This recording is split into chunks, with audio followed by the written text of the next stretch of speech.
먼저 가상치는 세 번째 말씀은 예수님께서 부모에게 책임과 의무를 다하는 내용입니다. 지금 예수님께서 십자가 위에서 엄청난 고통을 겪고 계십니다. 육체적인 고통과 또 정신적인 고통, 또 하나님 아버지로부터 떨어져 나가는 영적인 고통까지 그렇게 겪고 있습니다. 일반적으로 사람이 이 고통이 극에 달하게 되면 고통 그 자체 외에는 아무것도 생각이 나지 않는다고 합니다. 그런데 우리 예수님께서 십자가에서 그 처절한 고통을 받으시면서도 사람들에 대해서 끊임없이 관심을 가지셨어요. 십자가에서 첫 번째 하신 말씀도 누구를 향한 말씀입니까? 죄인들을 향한 말씀이었습니다. 원수에 대한 말씀이었습니다. 자신을 십자가에 못 박고 조롱하는 자들을 위해서 아버지여 저들의 죄를 사하여 주옵소서, 자기들이 하는 것을 알지 못하나이다 라고 용서의 기도를 하셨습니다. 두 번째 말씀도 십자가에 달린 한평 강도, 회개한 강도에게 주님이 말씀하셨어요. 마땅히 죽어야 될 죄인인 강도 행악자를 향해서 네가 오늘 나와 함께 낙원에 있으리라 그렇게 말씀하셨습니다. 그리고 세 번째 말씀은 바로 십자가 아래에서 자신을 지켜보고 있는 육신의 어머니 마리를 향해서 말씀하셨어요. 여자여 보소서, 아들이니이다. 그리고 곁에 있는 제자에게 요한에게 부탁하기를 보라 내 어머니라 그렇게 말씀하셨습니다. 이 말씀은 바로 내 어머니로 여기고 잘 섬겨달라고 제자 요한에게 부탁하는 말씀이에요. 끊임없이 십자가에서 고통 중에 있으면서도 끊임없이 인간에게 관심을 가지셨던 예수님입니다. 그런데 오늘 이 세 번째 말씀은 특별히 예수님께서 부모에 대한 책임과 의무를 다하는 그런 모습을 보게 됩니다. 그리고 요한의 대답도 감동적입니다. 예수님의 부탁을 받은 요한도 어떻게 대답했냐면 27절 하반절을 보면 그때부터 그 제자가 자기 집에 모시니라 그렇게 말합니다. 예수님 말씀하신 그날부터 사도 요한은 예수님의 어머니 마리아를 자기 집으로 모시고 가서 섬기셨어요. 이 교회사에 보면 평생 이 사도 요한은 예수님의 육신의 어머니 마리아를 자기 어머님처럼 공경했다고 합니다. 또 성경 외에 다른 문헌에 보면 요한이 예루살렘에서 11년간 이 육신의 어머니 마리아를 모셨고 또 주거지를 옮겨서 팔레스틴에서 에베소로 옮긴 이 사도 요한이 예수님의 어머니 마리아를 또 모시고 와서 그 남은 여생을 섬겼다고 알려지고 있습니다. 성지순례 장소인 에베소에 가보면 사도 요한이 예수님의 어머니 마리아를 모시고 살았던 집이 지금도 남아있다고 합니다. 그러면 예수님께서 어머님을 어떻게 이렇게 책임과 의무를 다하셨는가? 지금 십자가의 고통 가운데 자기 어머니 마리아를 향해서 여자여 보소서 아들이니다 그렇게 표현했습니다. 어머니를 향해서 어머니라고 부르지 않고 오늘 표현이 어떻게 되어 있어요? 여자여라고 이렇게 표현되어 있습니다. 우리말 표현해 보면 좀 맞지 않는, 어감이 좀 맞지 않는 그런 표현으로 여겨집니다. 어머니를 향해서 어머니라 그렇게 부르지 않고 여자여 보소서 그렇게 부르고 있어요. 좀 불손한 그런 말처럼 들리게 됩니다. 그런데 우리가 이 헬라어 단어를 보면요 그렇지 않다는 걸 알 수 있습니다. 이 여자라는 이 헬라어 단어가 헬라어를 보면 구나이라 이렇게 되어 있습니다. 이 구나이라는 말은 원래 왕후나 여왕에게 사용되는 그런 단어입니다. 그러니까 최상의 경칭을 하는 거죠. 우리말에 정확하게 일치하는 말이 없어서 직역한 것이지 결코 불순한 말이 아닙니다. 로마의 황제 안테오니우스가 유명한 여왕 클레오파트라를 만났을 때 첫 마디가 구나이 여자여 그렇게 표현했습니다. 그러니까 여자여라는 이 말은 여자를 하대해서 부르는 그런 말이 아니고 여인에게 드릴 수 있는 최상의 경칭으로 표현한 말이라는 겁니다. 예수님께서 어머니 마리아 향해서 최고의 존칭을 쓴 거예요. 이런 표현을 쓴 이유가 이제부터는 새로운 관계를 가져야 된다는 그런 뜻에서 어머니라는 표현보다는 구나이 여자여 그렇게 표현을 했던 것 같습니다. 지금까지는 인간적으로 어머니와 아들이라는 사적인 관계를 갖고 있었습니다. 하지만 이제는 하나님의 아들 구원자와 그 백성이라는 공적인 관계로 달라져야 된다는 그런 뜻에서 그렇게 표현했다고 알려지고 있습니다. 그러면서도 육신의 어머니이기 때문에 예수님은 당신이 떠난 이후에 어머니 마리아의 남은 여생을 생각하셨던 것 같아요. 그래서 이제는 당신 대신 제자 요한을 아들로 의지하고 살라고 당부를 하셨던 겁니다. 여자여 보소서 아들이니다 라고 하는 표현을 쓴 거예요. 자, 이 표현은요 세모녀 공동성경 이렇게 두 보니까 이렇게 표현했습니다. 어머니, 이 사람이 어머니의 아들입니다. 그렇게 되어 있습니다. 이거 보면 우리 단어에, 우리 성경에 보면 아들, 그냥 아들이니다 그렇게 표현하면 예수님 자신을 이야기하는 것인지 요한을 이야기 잘 모르는데, 이 세번역 성경이나 공동 성경에 보면 이렇게 이야기해요. 어머니, 이 사람이 어머니의 아들입니다. 그렇게 되어 있습니다. 이 사람 누구를 이야기하냐면 사도 요한을 이야기하는 거예요. 이 말씀의 의미는 어머니, 이제 요한 그가 당신의 아들입니다. 그를 의지하고 사십시오. 그렇게 라는 의미가 담겨져 있습니다. 자, 여러분, 왜 예수님은 사도 요한에게 어머님을 부탁했을까요? 예수님에게는 육신의 동생들이 있습니다. 형제들이 있어요. 그죠? 하지만 십자가 아래 보니까 육신의 동생, 형제들이 보이지 않는 거예요. 오늘 25절을 보면 예수님의 십자가 곁에는 그의 어머니와 이모와 글로바의 아내 마리아와 막달라 마리아가 섰는지라, 그렇게 이야기하고 있습니다. 그 외에는 다 지켜보고 있는 군중들이고, 그리고 로마 군인들이에요. 그러니까 예수님의 형제들은 예수님의 십자가 아래 보이지 않았던 거죠. 그리고 요한복음 7장 3절에서 5절까지 보면 예수님의 형제들이 아직도 예수님을 믿지 않았고 있었던 걸 보게 됩니다. 그러니까 어머니가 있다 할지라도 어머니를 맡길 수 있는 그런 형제들이 아니었던 것 같아요.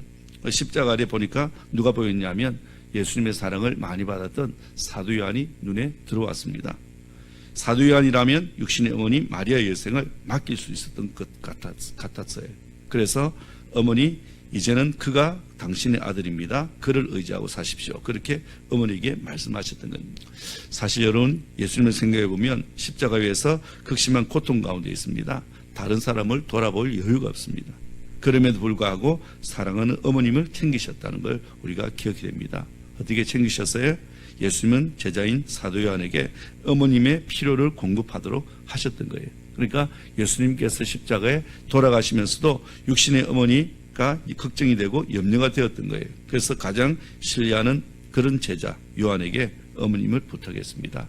보라, 내 어머니라. 이 말씀은 이제부터 네 어머니로 생각하고 어머니를 잘 돌봐달라고 그렇게 부탁하신 거예요. 그러니까 어머니의 그 노후의 삶을 사랑하는 제자에게 부탁하심으로 이 어머님의 필요를 공급하셨다고 할 수 있습니다. 그러니까 여러분, 예수님께서 마지막 숨을 거두시는 그 순간까지도 육신의 어머니 마리아를 잊지 않았습니다. 예수님에게는 육신의 어머니 마리아도 그만큼 소중하셨던 거예요. 그러니까 십자가의 극심한 고통 가운데서도 어머님의 그 남은 여생을 챙기셨던 거죠. 이런 부모님에 대한 이 효도는 우리가 유교적인 관점이나 정통적인 그런 관점에서 생각하시면 곤란합니다. 우리 기독교의 효는 유교적인 관점이나 전통적인 개념을 훨씬 뛰어넘는다는 걸 우리가 기억해야 됩니다. 우리 예수님은 우리가 사랑할 만해서 사랑하신 것이 결코 아니잖아요. 그죠? 사랑받을 자격이 없는 죄인들을 하나님과 원수되었던 우리를 십자가에 피 흘려 죽으셨다는 것을 우리가 기억한다면, 이런 부모님이 형편이 어떠하든지 나에게 잘해주든 못해주든 상관하지 않고 우리가 부모님을 공경할 수 있어야 됩니다. 성경 보면 10계명 가운데 5계명, 그죠? 하나님께 대한 계명이 1계명부터 4계명, 그리고 5계명부터 10계명까지 인간에 대한 계명입니다. 인간에 대한 계명 첫 번째가 부모에 대한 공경이에요. 내 부모를 공경하라. 여러분, 부모가 나에게 잘해주든 못해주든 그거 따지면 안 돼요. 내 부모라고 그랬습니다. 부모이기 때문에 공경하라는 그런 말씀이죠. 나를 이 땅에 태어나게 하고 나를 존재하게 하신 부모님을 우리가 사랑하고 존경해야 됩니다. 책임과 의무를 다해야 된다는 겁니다. 그리고 부모는 하나님의 대리권자임을 우리가 기억해야 됩니다. 그래서 육신의 부모님을 공경하지 못하면 눈에 보이지 않는 영적인 하나님 아버지를 공경할 수 없다는 걸 우리가 기억해야 됩니다. 이런 성경에 보면 말세에 나타나는 징조 가운데 하나가 뭡니까? 부모를 거역하는 것이라, 그렇게 말씀합니다. 디모데후서 3장 1절 2절을 보면 너는 이것을 알라, 말세에 고통하는 때가 이르러 사람들이 자기를 사랑하며 돈을 사랑하며 자랑하며 교만하며 비방하며 부모를 거역하며 감사하지 아니하며, 그렇게 말합니다. 그러니까 부모를 거역하고 감사하지 않는 것이 말세의 징조 가운데 하나라고 합니다. 이러한 말세의 징조를 본받아서도 안 되고 따라가서는 안 된다는 겁니다. 여러분, 가상칠은 이 세 번째 말씀을 통해서 우리가 세상적인 관점이나 유교적인 그런 관점에서 부모를 공경하는 것이 아니고 십자가의 그 희생적인 그 사랑을, 설령 우리가 예수님처럼 처절한 고통 가운데 있다 할지라도 부모님을 향한 책임과 의무를 다하는 믿음의 사람이 되어야 된다는 거예요. 이 부모 공경에 대해서는 이 땅에서 약속이 있는 첫 번째 계명이라고 했습니다. 부모에 대한 그 효가 이 땅에서 잘 되는 비결이라고 말씀하고 계세요. 그러니까 우리가 예수님처럼 고통 가운데 있다 할지라도 예수님께서 부모에 대한 육신의 어머니 마리아에 대한 그 책임과 의무에 대해서 다했던 것처럼 우리도 부모를 향한 책임과 의무를 다하는 믿음의 사람이 되어야 됩니다. 그리고 가상치는 네 번째 말씀은 우리가 잘 아는 것처럼 엘리 라마 사막다니 나의 하나님 어찌하여 나를 보내셨나이까 라는 말씀입니다. 이 네 번째 말씀은 온 세상이 어둠컴컴했을 때 하셨던 말씀입니다. 여러분 마가복음 15장 33절 이렇게 이야기하죠. 15절 보면 제6시가 되매 온 땅에 어둠이 임하여 제9시까지 계속하더니 그랬습니다. 예수님은 유대 시간으로 제3시 그러니까 우리나라 시간으로 보면 오전 9시에 십자가에 매달리셨습니다. 십자가에 매달려 계신 3시간 동안은 낮이 밝았는데요. 정오부터 오후 3시까지 갑자기 어두워지기 시작했습니다. 그 어둠의 시간은 3시간 동안 계속되어졌습니다. 그래서 제6시라는 말은 유대 시간에서 6시간을 더하면 오늘 우리 시간이에요. 그러니까 정오 시간부터 온 땅에 어둠이 임해서 제9시까지 6을 더하면 오후 3시까지 계속되었다는 거죠. 그러니까 온 땅에 3시간 동안 어둠이 캄캄했습니다. 그리고 십자가에서 고통이 최절정에 달했을 때 네 번째 말씀을 외치셨습니다. 엘리 라마 사막다니 나의 하나님 어찌하여 나를 버리셨나이까. 이 말씀은 고통의 최절정에서 외치셨던 그런 부르짖음 절규였습니다. 우리 인간을 구원하기 위해서 하나님께로부터 버림받는 최고의 고통스러운 순간이에요. 이런 세상에서 가장 비극적인 말 가운데 하나가 뭡니까? 버림받는다는 말입니다. 이 세상 모든 사람들에게 똑같은 마음 하나가 있습니다. 본능적으로 원하는 것이 있는데 누구나가 다 사랑받기를 원한다는 거예요. 어린아이로부터 노인에 이르기까지 자신이 관심의 대상이 되기를 바라고 사랑의 대상이 바라기를 많은 마음이 다 있습니다. 이게 우리 인간의 본능입니다. 그렇다면 인간이 제일 싫어하고 두려워하는 것이 무엇이냐면 그것은 바로 버림당하는 일이라고 합니다. 그래서 우리 인간의 마음 깊은 곳에서는 버림받음에 대한 두려움이 있습니다. 어려서는 부모에게 버림받지는 않을까 그런 두려운 마음이 있고 또 결혼 후에는 배우자에게 버림받지 않을까 두려워하는 마음이 있습니다. 또 직장 생활하면 또 직장에서 버림받지 않을까 그렇게 두려워할 때가 있습니다. 또 나이가 들어서는 자식에게 버림받지 않을까 두려워할 때가 있다는 겁니다. 이런 두려움이 심해지면요 하나의 정신질환으로 이렇게 발전한다고 합니다.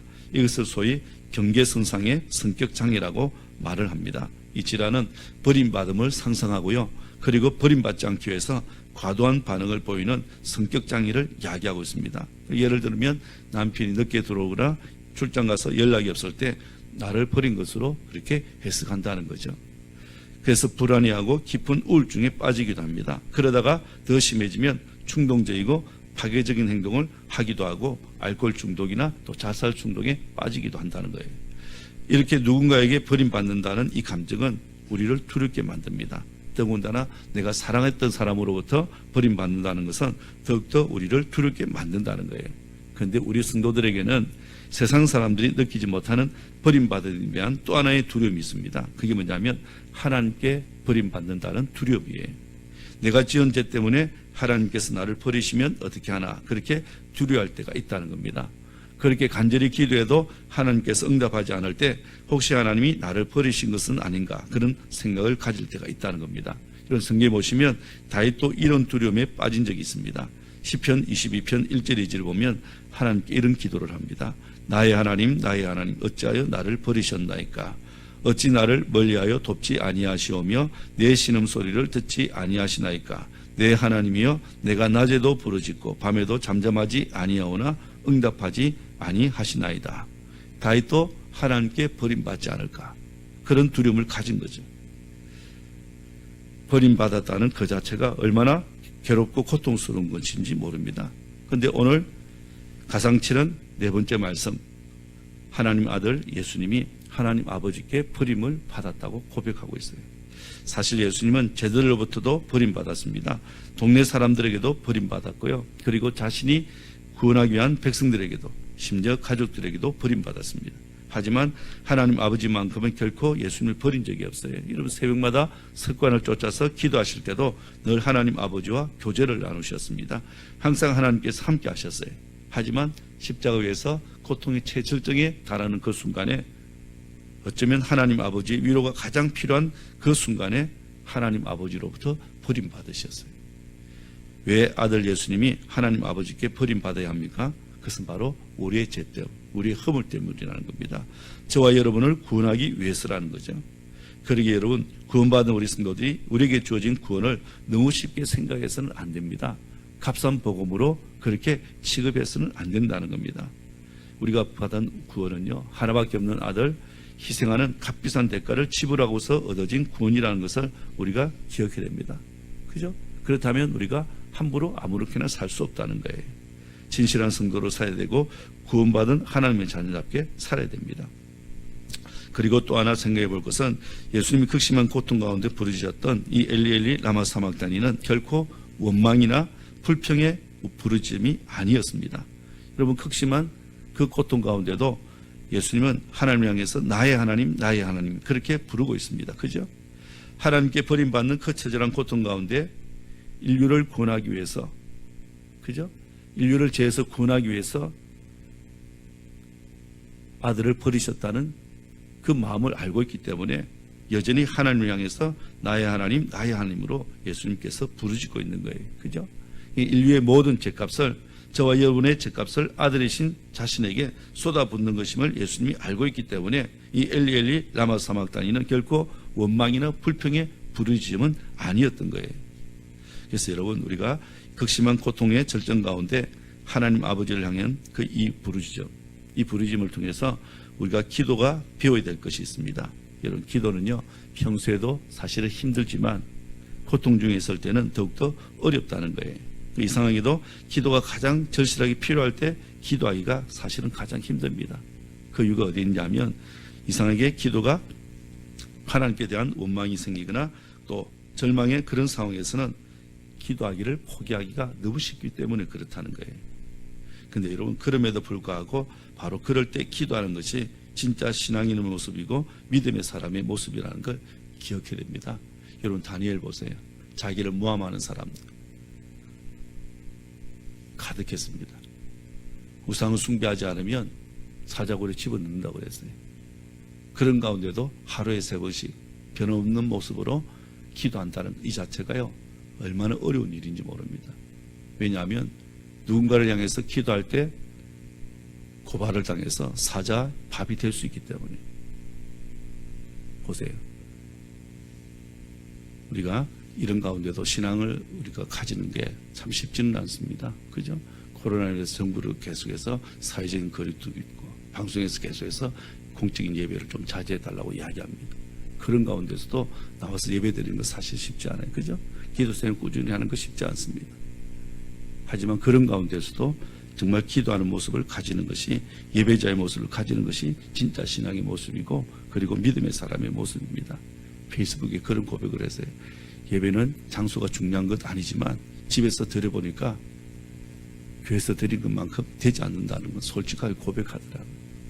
고백해요. 집에서 예배 드리지만 영상으로 예배 드리는 게 교회 와서 그런 단정한 마음으로 모습으로 예배 드리기가 힘들다. 예수님께서 극심한 고통의 절정 가운데 하나님을 향한 그 부르짖음은 결코 원망이나 불평의 부르짖음이 아니라는 걸 우리가 기억하면서요, 우리가 고통 가운데 있을 때도 진짜 기도의 모습, 예배자의 모습으로 살아가는 것이 진실한 성도의 모습이라는 걸 여러분 기억하시면 좋겠습니다. 오늘 가상칠은 네 번째 말씀 묵상했습니다. 십자가에서 극심한 죽음의 고통 가운데서도 육신의 어머님에 대한 책임과 의무를 다하는 모습을 통해서 부모님의 형편이 어떠하든지 상관하지 않고 우리 역시 부모님에 대한 책임과 의무를 다하는 믿음의 성도가 되어야 됩니다. 그리고 가상치는 네 번째 말씀, 엘리 라마 사막다니 나의 하나님 나의 하나님 어찌하여 나를 버리셨나이까. 하나님 아버지로부터 버림당하심은 우리 죄인들을 구원하기 위한 고통이었음을 우리가 기억이 됩니다. 그죠? 그래서 예수 믿는 우리 성도들은 아무렇게나 살아서는 안 되고 자신만을 위한 인생을 살아서는 안 되고 하나님의 나라와 의를 위해서 살아가는 저 우리 성도들이 되셔야 됩니다. 오늘 하루도 내가 구원받은 성도답게 그죠? 하나님의 나라와 의를 구하며 살아가는 저와 여러분 되시기를 주님의 이름으로 축원합니다.